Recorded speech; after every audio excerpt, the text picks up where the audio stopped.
मोदी जगह जगह पर नहीं आएगा, तो हमारी फाइलें बनवाएगा। क्या ये मर्डर केस नहीं है? एक पेशेंट जान दे रहा है और पैसा गवर्नमेंट ने रोक रखा है। ये जो है ये कोई ड्रामा नहीं, ये एक जान बचा रहा हूँ। जो भी डीसी आ जाए यहाँ पर, डीसी SDM, मैं नहीं हटूंगा, यहाँ से नहीं हटूंगा जब तक न मुझे रिसिप्ट मिलेगा। I want to save my brother.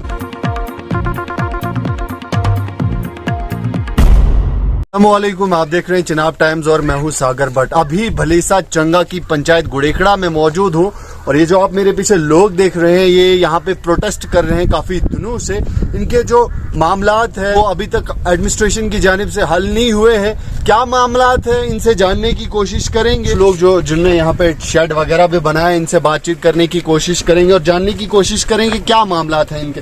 जनाब सबसे पहले आप अपना नाम बताइए।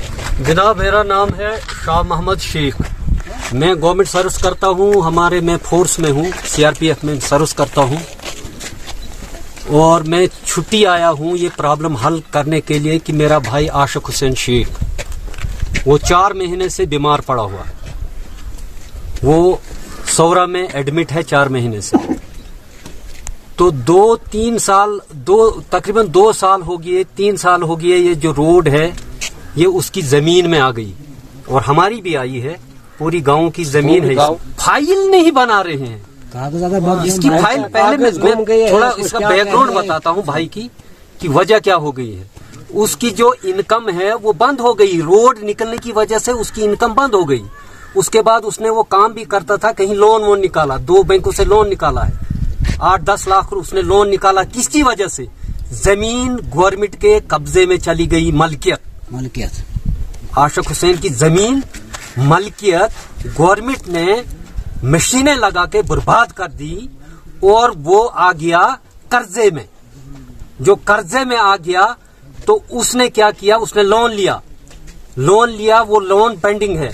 उसके बाद जब उसको कर्जा चढ़ गया, यहाँ से कोई सुनवाई नहीं हो रही है, जमीन सब ठप हो गया, उसकी इनकम, जमीन की इनकम ठप हो गई और उसने टेंशन पकड़ के वो बीमार हो गया। वो सीरियस है, अभी सिक्किम में उसका ट्रीटमेंट 4 महीने से चल रहा है।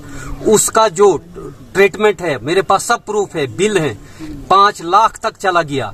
ये सब जिम्मेवारी एडमिनिस्ट्रेशन की है। जो उसने जमीन यहाँ मशीनें लगाई, ये जमीन उसकी बर्बाद कर दी। उसकी सिर्फ लड़कियां हैं, एक लड़का 4 साल का है, अभी उसके घर में राशन नहीं है, खुद एडमिट है। जमीन यहाँ पर गवर्नमेंट ने उसको खत्म कर दिया है। ये क्या है? ये क्या बर्बादी है? एडमिनिस्ट्रेशन किस लिए यहाँ बैठा है? एडमिनिस्ट्रेशन क्यों नहीं देख रहा है? ब्लैक टॉप पड़ गया, जमीन पर ब्लैक टॉप पड़ गया, मलकियत पर, और मुआवजा कहीं पर नहीं है। और पेशेंट अभी श्रीनगर में है, उसको पैसा कहां से मिलेगा? वो एडमिनिस्ट्रेशन सोया हुआ। इसके रिगार्डिंग मैंने लीगल रिक्वेस्ट की, ये मैंने एडमिनिस्ट्रेशन के पास गए, मैं एडमिनिस्ट्रेशन के पास गया, SDM गुंदों के पास रिक्वेस्ट की, वहां मेरे को मौका नहीं मिला। SPO था, अंदर जाने नहीं दिया मुझे। मैंने बहुत रिक्वेस्ट की, उसको अंदर जाने नहीं दिया। फिर मैंने ये उसको प्रकाश साहब को दिया, उसने जाके SDM साहब का मैं थैंकफुल हूँ, रिक्वेस्ट किया, चलो फाइल पहुंच गई, कई काम है उसके, मेरा ही काम नहीं था, लेकिन उसने लिख लिया, नायब तहसीलदार टेंटली के लिए आदेश दे दिया कि इसका नेसेसरी एक्शन लिया जाए। उसके बाद किसी टेंटली तहसीलदार को 2 दिन के बाद में मिला और वो कहीं पर था और उसने रिमार्क कर दिया। किसके लिए किया? इसको थोड़ा नजदीक करके जूम करना है। पटवारी हल्का के लिए ये कर दिया, ये मतलब इसको रिमार्क किया। और जो पटवारी है, उसके बाद पटवारी से मैंने रिक्वेस्ट की, 10 बार फोन मैंने लगाया, उसने कोई फोन नहीं उठाया। मेरे को पता नहीं है क्या मामला है, मैं इतना नहीं जानता हूँ, मैं क्या है यहाँ इनका कानून भी नहीं जानता हूँ, लेकिन मैं एक बात जानता हूँ। ये डायरेक्शंस कब मिली हुई है रेवेन्यू डिपार्टमेंट को SDM साहब की? ये सर डेट लिखी हुई है इसमें 16/11/2022। तब से अभी तक कोई नहीं आया है यहाँ तक। वो फोन नहीं उठा रहा है, पटवारी फोन नहीं उठा रहा है, फोन तक नहीं उठा रहा है मेरे को। मैं बोला यार जवाब तो दे दो। पटवारी साहब कौन है? पटवारी साहब का पटवारी डोडा का है, उसका नाम शौकत साहब है। अभी तक यहाँ पे नहीं आया, वो फोन भी नहीं उठा रहा है। और मेरे को खर्चा तकरीबन कभी 10,000 उधर देना पड़ता है सिक्किम में, कभी कितना, कभी मैं पैसा कहाँ से लूँ? मेरी जमीन कहाँ?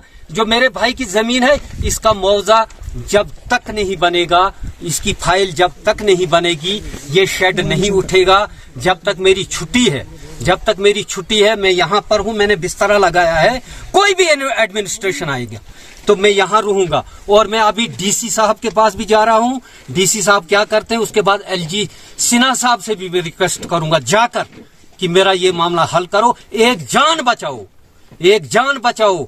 अभी बीमार पेशेंट लगा है, मशीन लगी है, डॉक्टर उसका ट्रीटमेंट कर रहे हैं, उसका सब प्रूफ है हमारे पास, उस जान को बचाना है। मैं अपने गांव को रिक्वेस्ट करता हूँ, सबको रिक्वेस्ट करता हूँ, इनसे पूछो, इनकी तरफ थोड़ा घुमा लो कि ये बात हकीकत है नहीं है। मैं गांव से रिक्वेस्ट कर रहा हूँ, एक जान बचाने में, एक जान बीमार को बचाने में हमारी मदद करें। मैं रिक्वेस्ट करता हूँ, मैं एसडीएम से रिक्वेस्ट करता हूँ, मैं तहसीलदार से रिक्वेस्ट करता हूँ, मैं पटवारी से रिक्वेस्ट करता हूँ कि मेरा हक दिया जाए, मेरे भाई की जमीन का हक दिया जाए। बाकी हमको कुछ नहीं चाहिए। जमीन कितनी है टोटल जिसका मुआवजा बना? ये यहाँ से पूरा लगती है, सब हमारी जमीन है। ये जो पेशेंट है, एरिया कितना टोटल लिया गया है रोड? पटवारी को पता है, उसके पास सब रिकॉर्ड है, पटवारी के पास रिकॉर्ड है, गाँव का रिकॉर्ड उसके पास है। लेकिन हम एरिया आपको दिखा सकते हैं। कितने लोगों का यहाँ पे अभी तक मुआवजा नहीं? 27 तकरीबन 27 आदमी मैंने नोट किए हैं, और भी आदमी हैं जिनकी जमीन यहाँ पर है कि मेरा मुआवजा मिल जाए, मेरी फाइल बन जाए, तब मैं यहाँ से हटूंगा। और मेरी छुट्टी जब खत्म हो जाएगी, मैं अपनी फैमिली को यहाँ पर रखूंगा, चाहे मेरी डेड बॉडी उठ जाए, मेरे बच्चों की डेड बॉडी उठ जाए, मैं यहाँ से हटने वाला नहीं हूँ। मैं नहीं हूँ हटने वाला। क्यों? मेरा हक है, माई राइट, मेरा राइट है। राइट क्या है? मेरी मलकियत है, उसका फाइल बनाओ, फाइल बना के मुझे रिसिप्ट दो। उसके बाद क्लेम आएगा, गवर्नमेंट के पास बहुत प्रोसेस होते हैं, वो आएगा, पैसा मिल जाएगा। लेकिन मेरी फाइल बन जाए, मेरे को रिसिप्ट दी जाए, और ये मैं रास्ता खोल दूंगा। अगर ये रास्ता ब्लॉक रहा, ऊपर मकान टंगे हुए हैं, अभी रिक्वेस्ट कर रहे थे, मैंने सबको बोला मैं नहीं कर सकता हूँ, ये मकान सब उनके जिम्मे होंगे, जो भी नुकसान होगा ये एडमिनिस्ट्रेशन के जिम्मे होगा, जब तक न यहाँ पर मेरे साथ फैसला करेंगे। फैसला ये है, फाइलें तैयार करो, आशिक हुसैन साहब की फाइलें तैयार करो, उसके बाद उनकी हेडेक है, क्या करना है उनकी हेडेक। और भी लोग हमारे साथ यहाँ पे बातचीत करने के लिए मौजूद हैं, जिनकी और भी मसले हैं। फिलहाल जो है ये एक पेशेंट है जो अभी बीमार है, सौरा हॉस्पिटल में है, और पूरी बर्बाद हो गई है, जो है कोई भी यहाँ पे जराए नहीं है जो इलाज कर पाए। लेकिन फिलहाल यहाँ और भी लोग हैं जिनकी जमीन जो है यहाँ पे रोड में आ चुकी है, लेकिन इनका मुआवजा जो है अभी तक जो है इन लोगों को नहीं मिला है। क्या बोलते, कैमरामैन को चलाएंगे हम, साथ साथ में हर घर के पास जाएंगे, किसका घर तैयार आने को वहाँ पर डंगा नहीं दिया, जहाँ जरूरत थी वहाँ दिया नहीं, जहाँ जरूरत है नहीं थी वहाँ दिया है। जहाँ 1 फुट की जरूरत है, जहाँ 50 फुट की हाइट जमीन की कटाई हुई है, वहाँ पर उन्होंने ढंगे नहीं दिए। यहाँ कब्रिस्तान सामने है, आप इसका फोटो उठाइए। हम कितने देर 1 महीने से इनके पीछे चढ़े, मशीन रोको, यहाँ पर हमारा काम करो। एक दिन आते हैं, दूसरे दिन नहीं आते, तीसरे दिन नहीं आते, जो पूरा कब्रिस्तान नीचे आ गया। जो मुर्दों के नहीं है तो जिंदों को कहाँ होंगे? कम से कम एडमिनिस्ट्रेशन को भी तो उनको तो मरना याद होना चाहिए। कम से कम अगर 5-6 फाइलें, 10 फाइलों, 10 आदमी, 50 आदमी की, 30 आदमी की फाइलें यहाँ पर हैं, थोड़ा सा 2 घंटे का काम था उनका। और 2 साल हो गए हमारे पास कोई नहीं है, 5 साल हो गए, आज नहीं कल, बस परसों आएंगे। शायद एसडीएम साहब की जो ये ऑर्डर निकाल रहे हैं, ये ऑर्डर जो निकाल रहे हैं रेवेन्यू डिपार्टमेंट के लिए, तो ये आते ही नहीं मेरे ख्याल में ये समझ नहीं आती है। और एक स्पेशल ऑफिसर डिस्ट्रिक्ट तो ऑर्डर है, इसका ऑर्डर नहीं, इसका हुक्म नहीं हो रहा है, तो इसका मतलब नहीं, हमें इन लोगों को पता ही नहीं लगता है, हमें पता नहीं लगता है, लोगों को पता नहीं लगता है कि क्या वजह है। या तो या लोग ही गलत है, या तो डिपार्टमेंट गलत है। जी बिल्कुल, ये ऑर्डर भी हमारे पास है, और अगर एसडीएम साहब ने ऑर्डर निकाला हुआ है इन डिपार्टमेंट्स के लिए, तो ये क्यों नहीं आए? 21 तारीख के लिए इनको दी गई थी इंस्पेक्शन के लिए डेट। अगर ये नहीं आए, इसका मतलब जो है ये एसडीएम साहब की नहीं सुनते, और हम एसडीएम साहब से गुजारिश करना चाहेंगे कि इन डिपार्टमेंट्स के खिलाफ जो है वो सख्त से सख्त कार्रवाई की जाए, क्योंकि ये इतने लोग जो हैं, 40-50 लोग यहाँ पे जमा हैं, और अगर इस गांव की बात करें तो ये पूरे गांव को रिप्रेजेंट कर रहे हैं। इसका मतलब ये है कि ये लोग जो है ये दर बदर की ठोकरें खा रहे हैं, इनका जो मसला है वो हल नहीं हो रहा है। और मैं अभी यहाँ से नीचे से चल के आ रहा था, स्लाइड आई हुई थी, 3-4 मकान जो है वो गिरने की कगार पर है, और मौसम जो है वो दिन ब दिन खराब होता जा रहा है। बारिशें कब आएगी, बर्फ कब पड़ेगी, हिली एरिया है और अगर बर्फ गिर पड़ी तो मुझे लगता है वो मकान भी जो है वो नीचे आ जाएंगे। उसका जिम्मेवार कौन होगा? फिलहाल आप जुड़ते रहिए 10 चिनाब टाइम्स के साथ।